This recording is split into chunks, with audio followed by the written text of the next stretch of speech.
यकीनन हुजूर का हम गुलामों पर हम गुलामों के दरमियान तशरीफ लाना, अल्लाह का अपने महबूब को हम निकम्मों को अता करना, ये अल्लाह का बहुत बड़ा एहसान है, बहुत बड़ा फज़ल है। अल्लाह ताला ने 1,24,000 कमोबेश अंबिया इकराम रसूलान निज़ाम दुनिया में भेजे, मबऊस फरमाए। सबको अल्लाह ने उम्मतें अता की, उनके कानून अता किए, उनके निज़ाम अता किए। मगर आओ देखो जरा मदीने वाले मुस्तफ़ा के सदक़े में अल्लाह के हम पर करम कितने। दिल लगा के मोहब्बत से बोलिए सुभान अल्लाह। परवरदिगारे आलम खालिक़े कायनात रब्बे लम यज़ल व ला यज़ाल ने हुजूर के सदक़े हम गुलामों पे कितना करम फरमाया।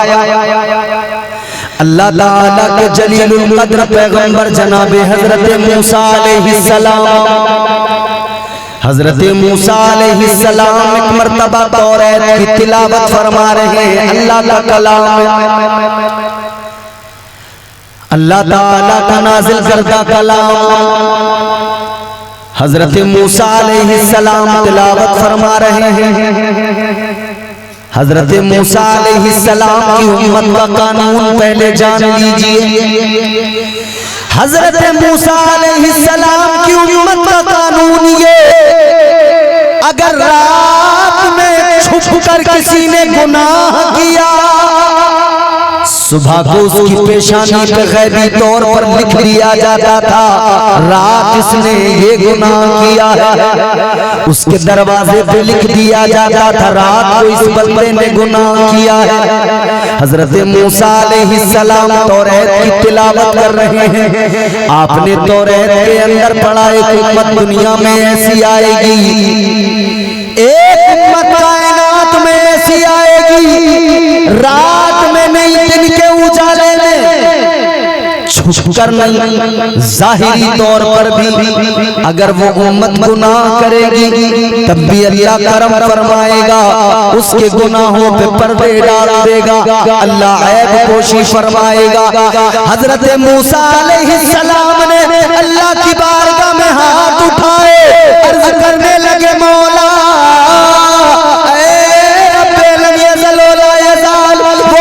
मुझे अता फरमा दे। अल्लाह ने फरमाया, ऐ मूसा वो उम्मत तुम्हें कैसे अता कर दूं, वो उम्मत तो मेरे महबूब की उम्मत है, वो हम हैं, वो हम पर अल्लाह के एहसान और करम। जलसे में आने वालों, आज के इस इमाम अहमद रजा कॉन्फ्रेंस में आने वालों, एक उम्मत कायनात में ऐसी भी आई, अल्लाह ताला ने हुक्म दिया हफ्ते के रोज शनिचर के दिन मछलियों का शिकार नहीं करना है। इन्होंने देखा इधर अल्लाह ने मना फरमाया, उधर मछलियों को भी हुक्म दे दिया कि दरिया के किनारे पे चली जाओ। हफ्ते के दिन अल्लाह ने शिकार को भी मना फरमाया और मछलियों को भी हुक्म दिया कि जाओ किनारे पे जाओ। अब ये आजमाइश, इम्तिहान। मछलियां जब किनारे पे देखी तो दिल ललचा गया। मछलियों को किनारे पे देख के नियत में खराबी पैदा हुई, जुगाड़ लगाने लगे। जुगाड़ ये लगाया, चलो शिकार करने को अल्लाह ने मना फरमाया तो यूं करते हैं, हम जुमे के दिन दरिया से छोटी छोटी नालियां बनाएंगे, अपने घरों तक लाएंगे, अपने घरों में छोटे छोटे हौज बनाएंगे।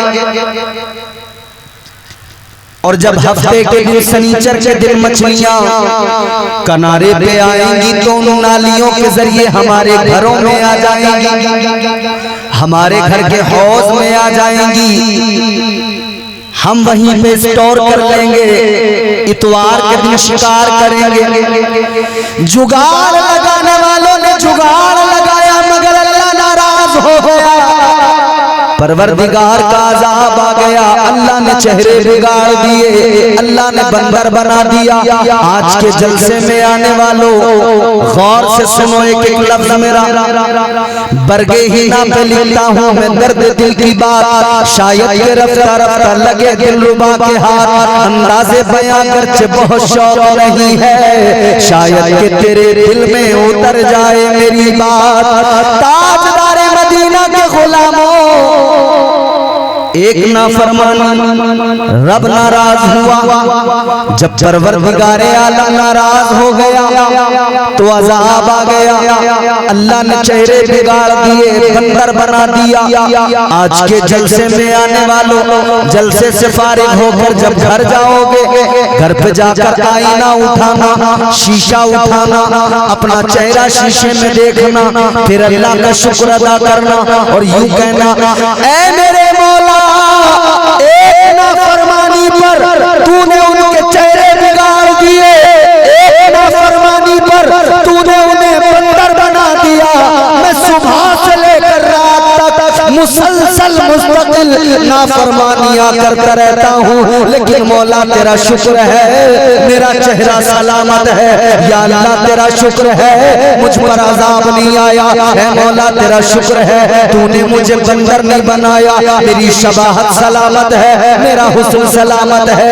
अल्लाह का शुक्र अदा करना और याद रहे इसे अपना कमाल न समझ लेना, ये तसव्वुर न करना कि मेरी इबादतें मुझे बचा रही है, ये ख्याल न कर लेना कि मेरे सजदे मुझे बचा रहे हैं।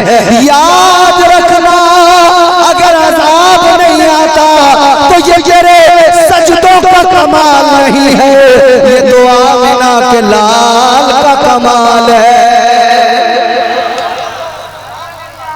ये तो मेरे मुस्तफा का सदका है जो अज़ाब नहीं आता, वरना तो अल्लाह का अज़ाब, इतनी नाफरमानियां हैं, अल्लाह रहम फरमाए। सुबह आंख खुलते ही नाफरमानियां शुरू, झूठ शुरू, गीबत शुरू, रात रात भर जाकर हमारे जवान अल्लाह की नाफरमानियां इस मोबाइल के जरिए इतनी ज्यादा, सोने से पहले फिल्में, ड्रामे, मूवीज देखकर सोते,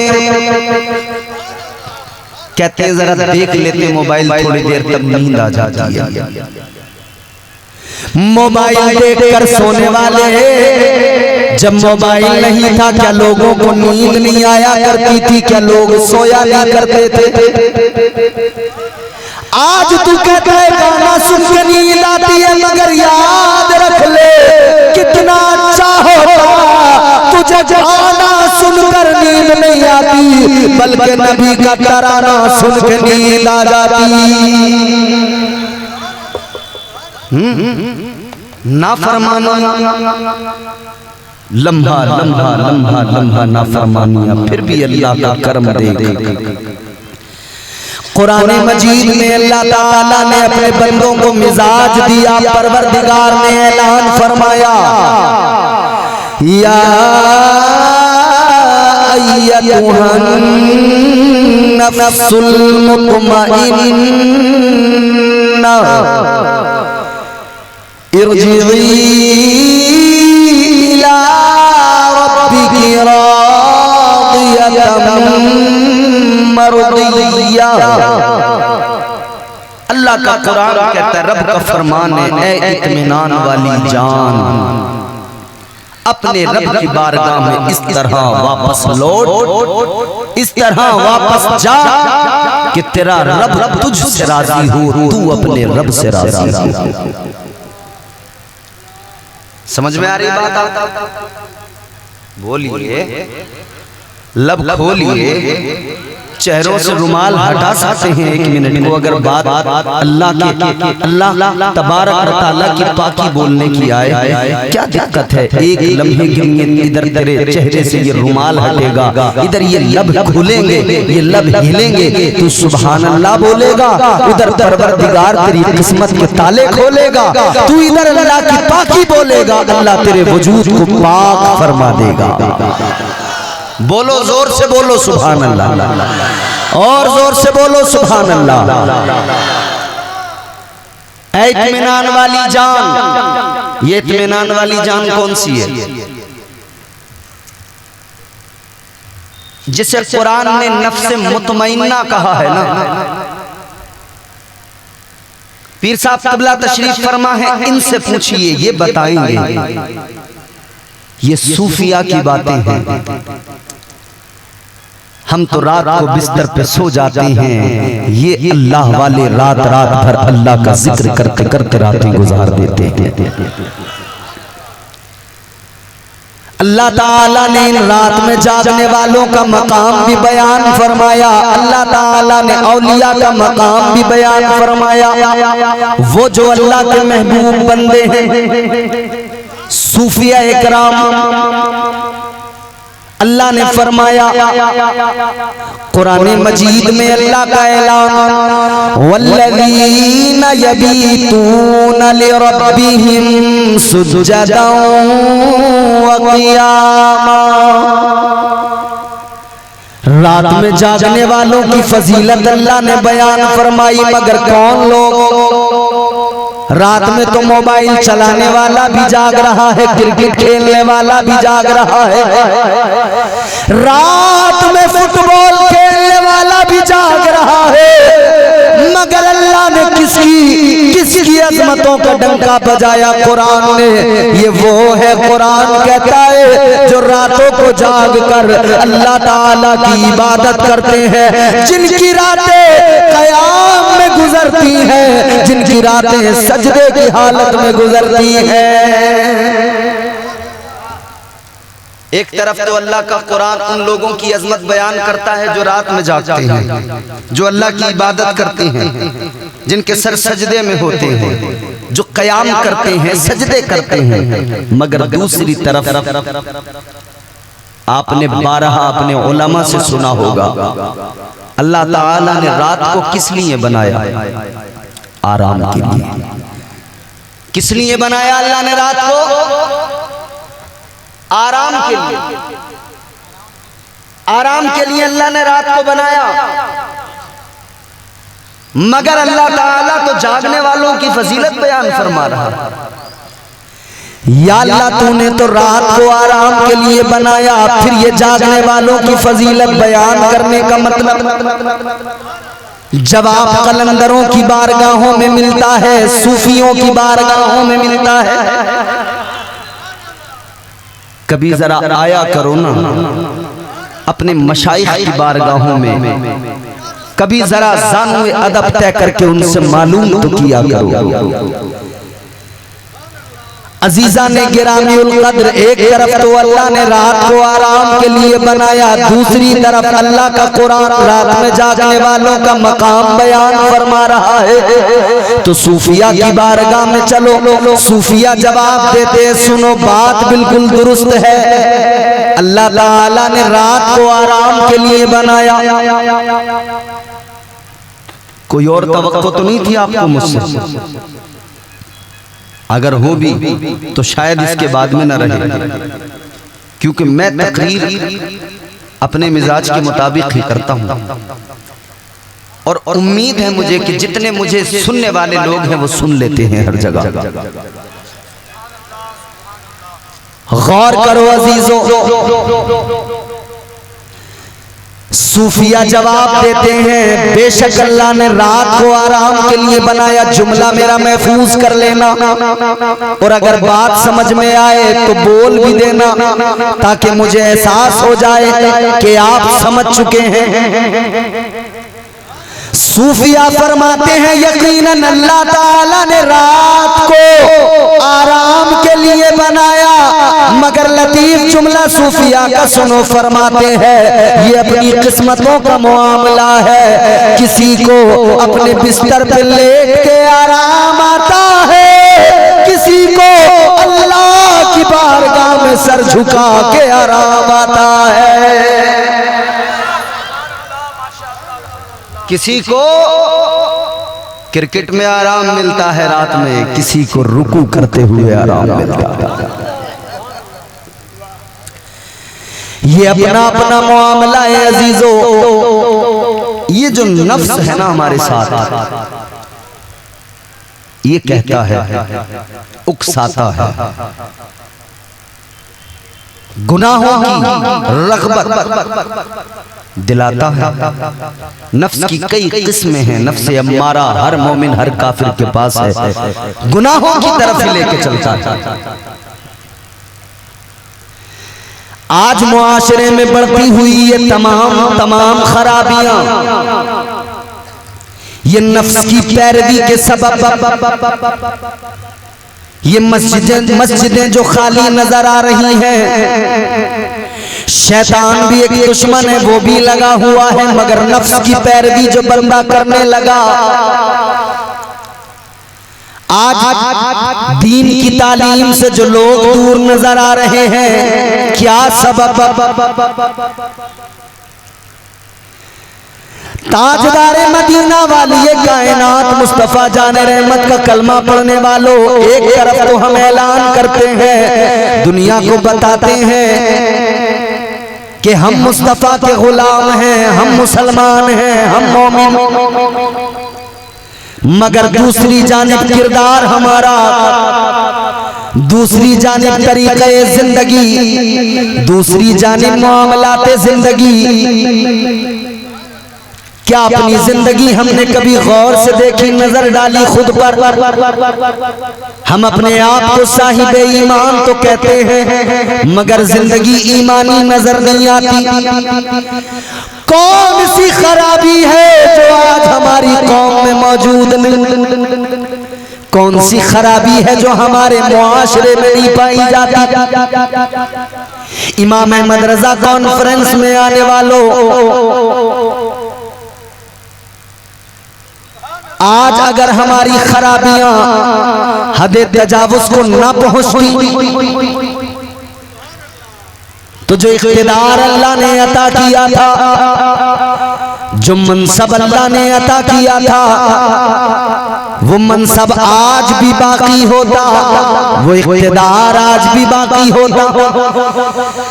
आज दुनिया में लोग इस्लाम पे उंगली उठाने लगे हैं, क्यों? मुसलमानों, वो मुसलमान का अमल देखकर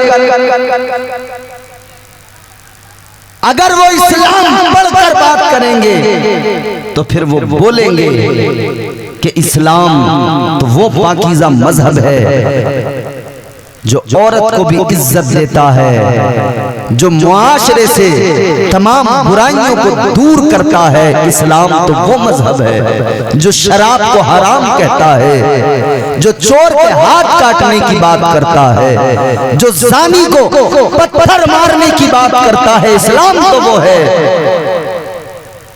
मगर आज जो इस्लाम पे उंगली उठी है उसका रीजन ये कि गैरों ने मुसलमान का अमल देखा है। मैकदों में शराब के जाम उठाते हुए मुसलमान गैरों को नजर आए, उन्होंने कहा ये तो शराबी हैं। आज उन्हें जिना करते जिना के अड्डों पे मुसलमान नजर आए, उन्होंने कहा ये तो जानी भी बन गए। तो समझ गए, वो जान गए इन पे गलबा पाना बड़ा आसान है, इन्हें पस्त करना बिल्कुल आसान है। ऐ लोगों, जब से गैरों ने ये जान लिया कि मुसलमान अपने नफ्स की पैरवी करने लगा, अपनी शहवत का गुलाम बन गया, तब से दुनिया ने मुसलमान को रुस्वा करना शुरू कर दिया। बात मुसलमान तक न रुकी, इस्लाम पर उंगली उठाना शुरू कर दिया। ईमानदारी से एक बात बताना, हजरत उमर फारूक आजम का दौर याद कर ले, उस दौर के मुसलमान को याद कर ले। उन मुसलमानों को देखकर वक्त के बड़े बड़े नमरूद घबराते थे, फिरौन घबराते थे, बातिलेवानों में जलजला पैदा हो जाता था। वो मुसलमान का किरदार, वो मुसलमान का अमल था, वो मुसलमान की हैबत। मगर आज मामूली से मामूली आदमी अपनी सियासी रोटियां सेकने के लिए कह देता है मस्जिद में घुस के मारेंगे। कभी कोई नाचने गाने वाला फिल्मी एक्टर कह देता है कि हम काटेंगे और फेंक देंगे। आखिर कब तक मुसलमान सोया रहेगा? जिनकी कोई औकात नहीं, जिनकी कोई हैसियत नहीं, जिनका कोई वजूद नहीं, जो तुझे देखकर घबराते थे, आज वो तुझे काटने की बात करते हैं। किस लिए? क्योंकि आज तूने अपने आप को नशे में डुबो दिया है, तूने अपने आप को जिनाकारियों के अड्डों पे लाकर रुसवा कर दिया है। जब तू सजदा करके मस्जिद से निकलता था, तेरी पेशानी में सजदे का नूर होता था, दुश्मन देखता था, घबरा जाता था। आज तू झूमता हुआ शराब खाने से निकलता है, दुश्मन देखकर तुझ पे हंसता है और तुझे मिटाने के मंसूबे बनाने लगता है। दरसे कुरान अगर हमने भुलाया होता, ये जमाना न जमाने ने दिखाया होता। आज भी हो जो बराहीम साइमा पैदा, आग कर सकती है अंदाज़े गुलिस्तां पैदा। और कलंदरे लाहौरी ने, अल्लामा इकबाल ने बरसों पहले फरमा दिया कि मोहम्मद से वफा तूने तो हम तेरे हैं, ये जहां चीज है क्या लोहो कलम तेरे हैं।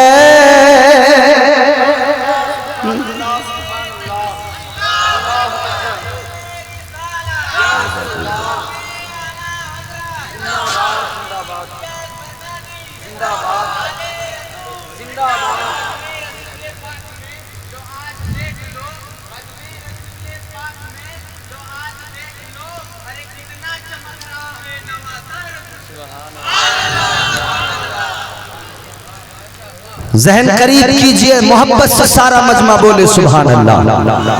हुजूर की उल्फत में आने वालों, मुझे खुशी होती है जब मैं ऐसे नौजवानों को देखता हूं जिनके सीने के अंदर ईमानी रमक बाकी है। खुशी होती है जहां एक तरफ दुनिया थिरक रही है, म्यूजिक पे नाच रही है, वहां वो भी नौजवान अल्हम्दुलिल्लाह अभी हमारी कौम में मौजूद हैं जो आज भी अपने सीने में मुस्तफा की मोहब्बत का चिराग जलाए बैठे हैं। और ये चिराग जब तक जलता रहेगा तब तक इंशाअल्लाह ये सिलसिला भी आगे चलता रहेगा। और याद रहे एक बात और खुले तौर पे साफ तौर पे अर्ज कर दूं, इस्लाम इस्लाम है, अल्लाह ताला का अता करदा हुजूर का हम गुलामों को दिया हुआ प्यारा मुकद्दस पाकीज़ा मजहब है।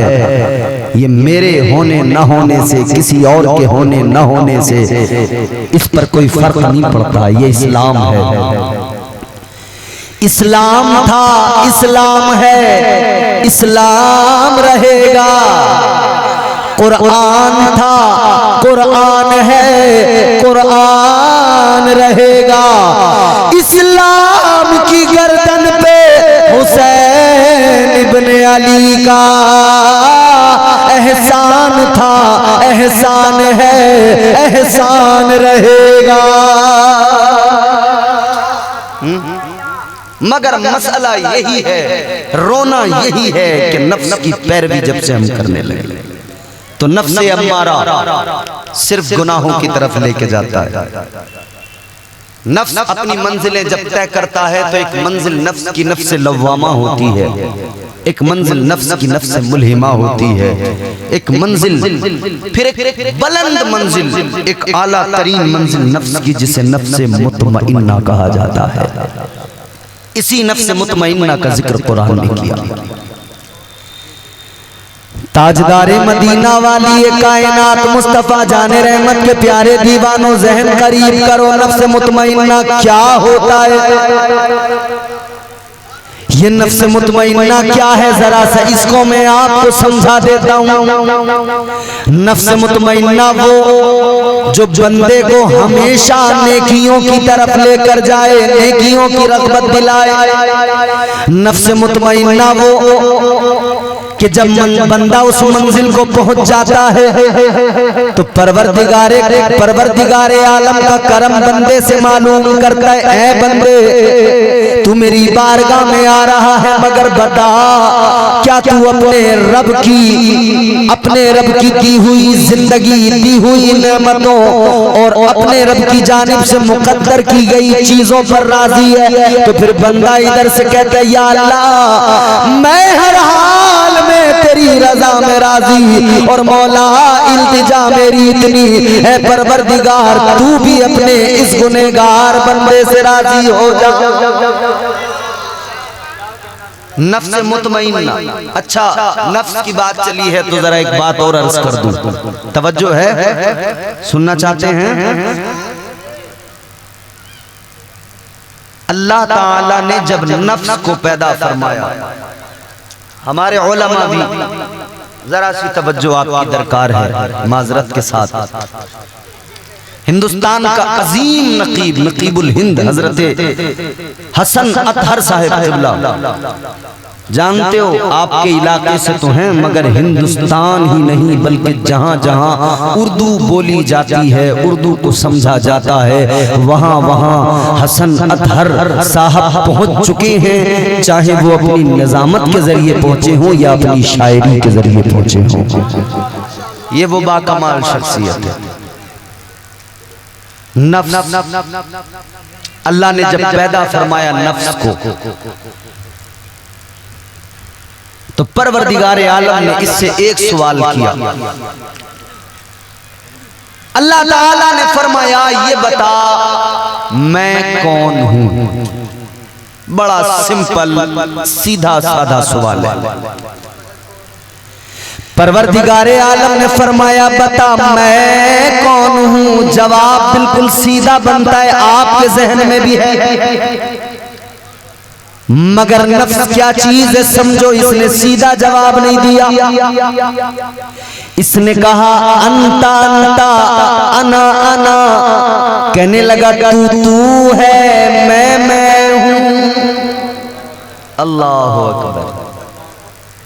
ये मैं जो हम करते हैं ना, ये नफ्स ही तो है।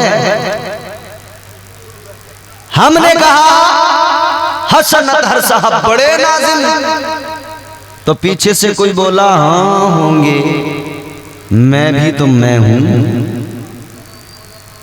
हमने कहा अजमत रजा भागलपुरी, बहुत उम्दा नात पढ़ने वाले शायर का नाम, तो किसी की आवाज आई हाँ होंगे, मैं हूं।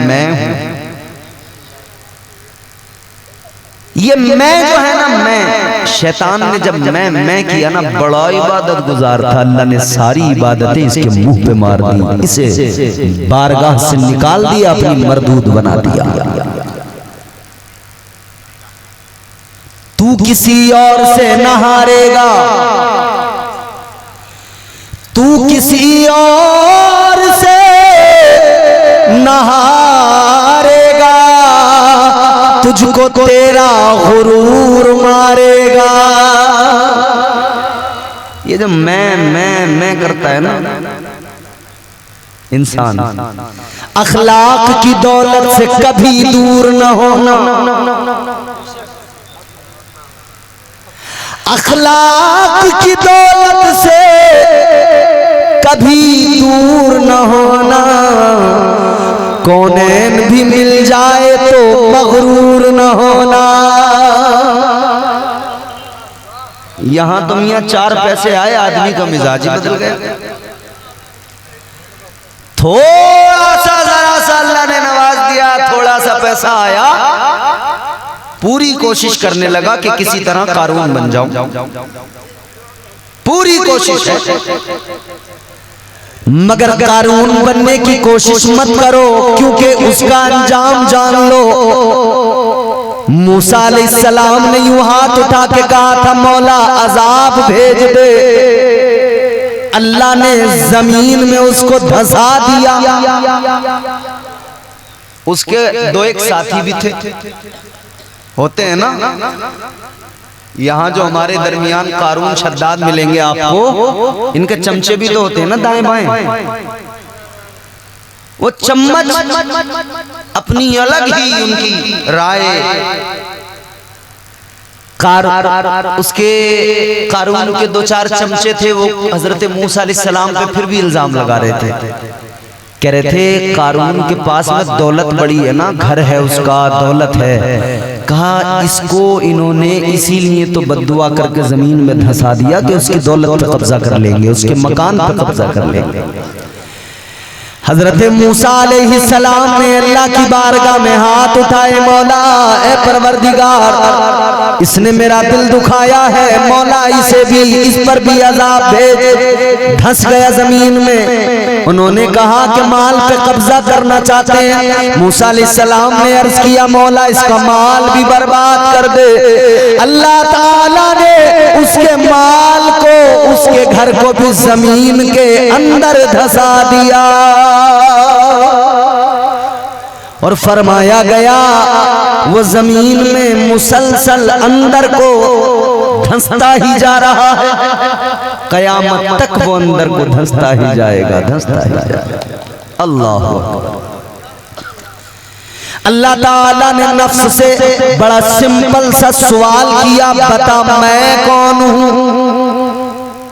इसने कहा अंता अंता अना अना, तू है, मैं हूं। ये मैं जो है अना परस्ती, गुरूर, तकब्बुर, घमंड। अल्लाह ताला ने हजरत आदम अलैहिस्सलाम को पैदा फरमाया, फरिश्तों को अल्लाह ने हुक्म दिया, व इज़ कुल्ना लिल मलाइकति सुजुदू लि आदम फसजदू इल्ला इब्लीस। अल्लाह ने फरमाया फरिश्तों मेरे आदम को सजदा करो, सबने किया इल्ला इब्लीस, सिवाय शैतान। अल्लाह ने लानत का तौक गले में डाला, दरबार अपनी बारगाह से निकाल दिया। परवरदिगार ने फरमाया काला फखरुज मिनहा फइन्नका रजीम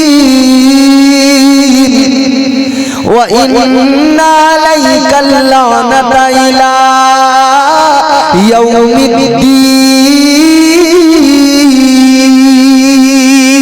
अल्लाह ने फरमाया दफा हो जा, निकल जा मेरी बारगाह से।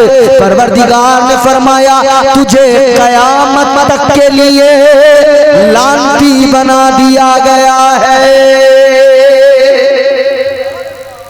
गुरूर अल्लाह की लानत का सबब बनता है। अच्छा अब एक बात सुने, जब ये शैतान निकला ना, और निकलते निकलते अल्लाह की बारगाह में एक बात बोल के गया, कहने लगा या अल्लाह तू निकाल रहा है, मैं जा रहा हूं, मगर जाने से पहले इतना अर्ज करता हूं या अल्लाह ज्यादा दूर नहीं जाऊंगा। इधर देखो, इधर मेरी तरफ देखो, मेरी तरफ। कुरान सुना रहा हूं आपको, किसी दुनिया की किताब का कोई किस्सा, कोई कहानी नहीं सुना रहा हूं, अल्लाह का कलाम सुना रहा हूं। वो कुरान सुना रहा हूं जो आपके इदारे ने वही कुरान इन बच्चों के सीनों में पेवस्त कर दिया। जो ये बच्चे अपने सीनों में कुरान बसा के आज आपके मदरसे से निकले हैं और ये दस्तारे हिफ्ज़ इनके सर पे सजाया गया है, वो अल्लाह का कुरान। याद रहे है कौले मोहम्मद कौले खुदा, फरमान न बदला जाएगा, बदलेगा जमाना लाख मगर कुरान न बदला जाएगा।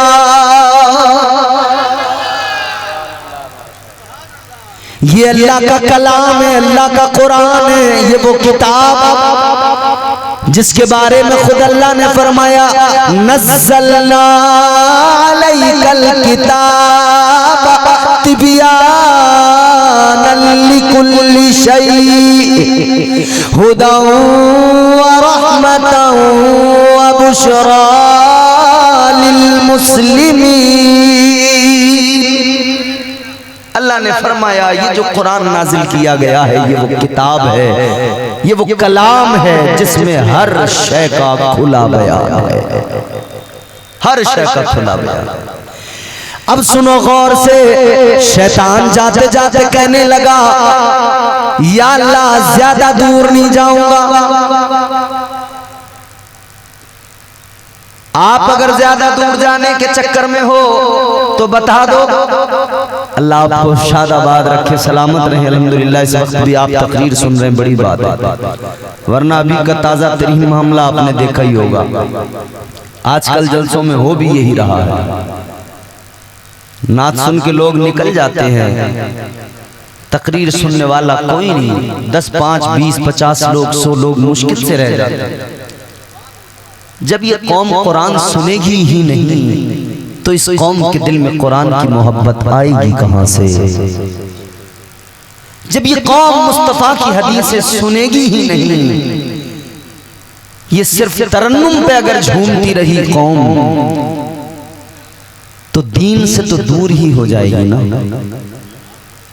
जरूरी है कि कुरान आप सुनिए अपने घर में। मेरे आला हजरत का तर्जुमा कंजुल ईमान, तर्जुमा कुरान कंजुल ईमान रखिए, पढ़िए, ताकि आप अपने मामलात को बासानी समझ सकें, आप कुरान की बरकतों से माला माल हो सकें। और ये बच्चे जो हाफिज बने हैं, मैं इनके वालिदैन अगर यहाँ मौजूद हैं, मैं उनसे दरख्वास्त करूंगा, गुजारिश करूंगा, इन बच्चों को आलिम जरूर बनाइए। कुरान अभी इन्होंने हिफ्ज किया है, फिर जो इनके सीने में कुरान की आयतें हिफ्ज है ना, एक एक आयत का जब इन्हें मफहूम पता लगेगा, कायनात के राज इनकी आंखों के सामने जाहिर हो जाएंगे। शैतान कहने लगा मौला ज्यादा दूर नहीं जाऊंगा। अल्लाह ने फरमाया कहां जाएगा? कहने लगा लअक़उदन्न लहुम सिरातकल मुस्तक़ीम। कहने लगा या अल्लाह मैं सिराते मुस्तकीम पे बैठ जाऊंगा, वो रास्ता जो तेरी तरफ आता है, वो रास्ता जिस पर तूने इनाम नाजिल किया, या अल्लाह उस रास्ते पे बैठूंगा, दुश्मनी खुल्लम खुल्ला होगी। कहने लगा बहकाऊंगा तेरे बंदों को। अल्लाह ने फरमाया कैसे कैसे? बड़ी लतीफ बात अर्ज करने लगा, सीने में महफूज करके लेके जाइए। अल्लाह ने फरमाया कैसे बहकाएगा? कहने लगा या अल्लाह सामने से आऊंगा बहकाऊंगा, पीछे से आऊंगा बहकाऊंगा, दाईं जानिब से सीधी तरफ से आऊंगा बहकाऊंगा, बाईं जानिब से बाईं तरफ से आऊंगा बहकाऊंगा, आगे पीछे दाएं बाएं चारों तरफ से। कितनी तरफ से? 4 तरफ। शैतान कहने लगा या अल्लाह चारों तरफ से बहकाऊंगा। अल्लाह ने फरमाया उमर दूध सुन ले, तूने 4 समतों का इंतखाब किया। कितनी? अल्लाह ने फरमाया तूने 4 समतों का इंतखाब किया, 4 साइडों को चुना, मगर तूने 2 समतों को छोड़ दिया, 2 साइडों को छोड़ दिया। तो चल सुन ले, 4 तेरी 2 मेरी। अल्लाह ने फरमाया तूने ऊपर वाली समत को छोड़ दिया, एक नीचे वाली समत को छोड़ दिया।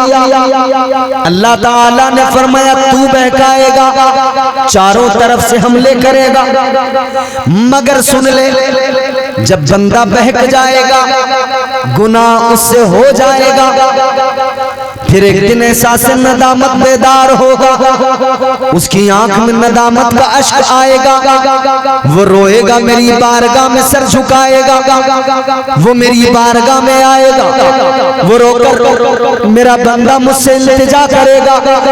जब मेरा बंदा रोकर कहेगा मौला माफ कर दे, यूं हाथ उठा के ऊपर को बंदा कहेगा या अल्लाह बख्श दे, या अल्लाह गुनाह हो गया माफ कर दे।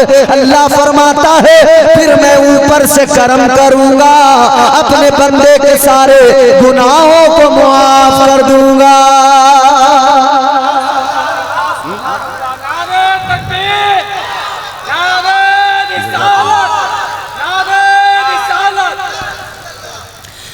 वो नवाजने पे आए तो नवाज दे जमाना, वो नवाजने पे आए तो नवाज दे जमाना, वो करीम ही जो ठहरा तो करम का क्या ठिकाना।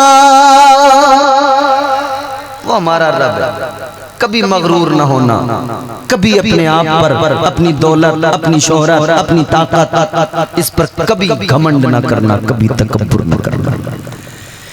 जल्दी से बात खत्म करते हैं। अल्लाह ने फरमाया बता मैं कौन हूं, ये कहने लगा तू है, मैं हूं। अल्लाह नाराज हुआ, फरिश्तों को हुक्म दिया लेकर जाओ नफ्स को। या अल्लाह कहां? फरमाया दोज़ख में लेकर जाओ। अल्लाह फरमाया दोज़ख में डाल दो। फरिश्ते लेकर गए, दोज़ख में डाल दिया। कितने दिन सूफिया कराम फरमाते, हजरत अल्लामा फखरुद्दीन राजी अलैहि रहमा फरमाते हैं 300 साल तक मुस्तकिल दोज़ख में अजाब दिया गया। अल्लाह 300 साल तक दोज़ख में रखा, 300 साल तक दोज़ख में मुस्तकिल अजाब दिया गया। 300 साल के बाद में जब दोज़ख से निकाला गया, अल्लाह की बारगाह में इसको फिर पेश किया गया। अल्लाह ने फिर दोबारा सवाल किया बता मैं कौन हूं। 300 साल के अजाब के बावजूद भी जवाब नहीं बदला। कहने लगा अंता अंता अना अना, तू है मैं हूं। अल्लाहु अकबर। 300 साल अजाब। अब सोचें ये कितना जिद्दी है नफ्स, कितना खतरनाक है ये नफ्स। 300 साल तक अजाब दिया गया मगर इसका जवाब नहीं बदला। अल्लाह ने दोबारा फरिश्तों को हुक्म दिया दोज़ख में डालो। दोबारा दोज़ख में डाल दिया गया। फिर 300 साल अजाब दिया गया, निकाला गया। तीसरी मर्तबा फिर अल्लाह ने सवाल फरमाया बता मैं कौन हूँ। 600 साल का अजाब एक तरफ था और इसका जवाब था अंता अंता अना अना। कहता था तू है मैं हूँ। तकब्बुर खत्म नहीं हुआ, घमंड खत्म नहीं हुआ, फिर भी जवाब नहीं बदला। फरिश्ते अल्लाह की बारगाह में अर्ज करने लगे मौला क्या करें, फिर दोज़ख में लेकर जाएं। अल्लाह ने फरमाया नहीं। अब बस तकरीर में इंशाअल्लाह यही खत्म करूंगा, मगर इस बात को आप महफूज कीजिए अपनी मेमोरी के अंदर।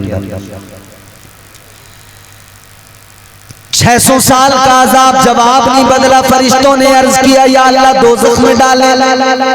अल्लाह ने फरमाया नहीं। या अल्लाह जवाब तो इसका बदला नहीं।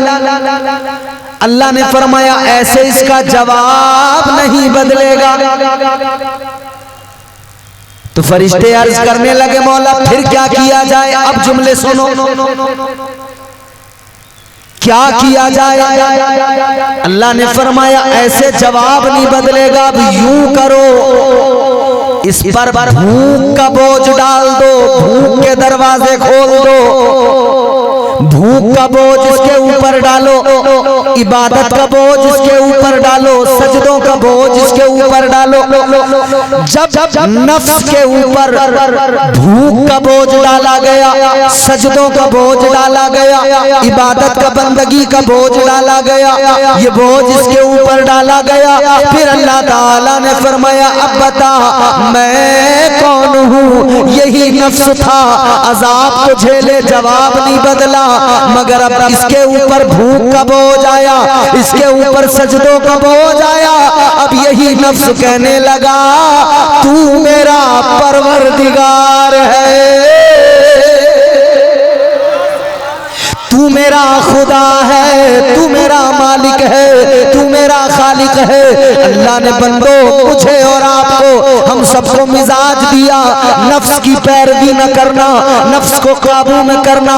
अल्लाह ने मिजाज दिया नफ्स को काबू में। या अल्लाह कैसे काबू में आएगा?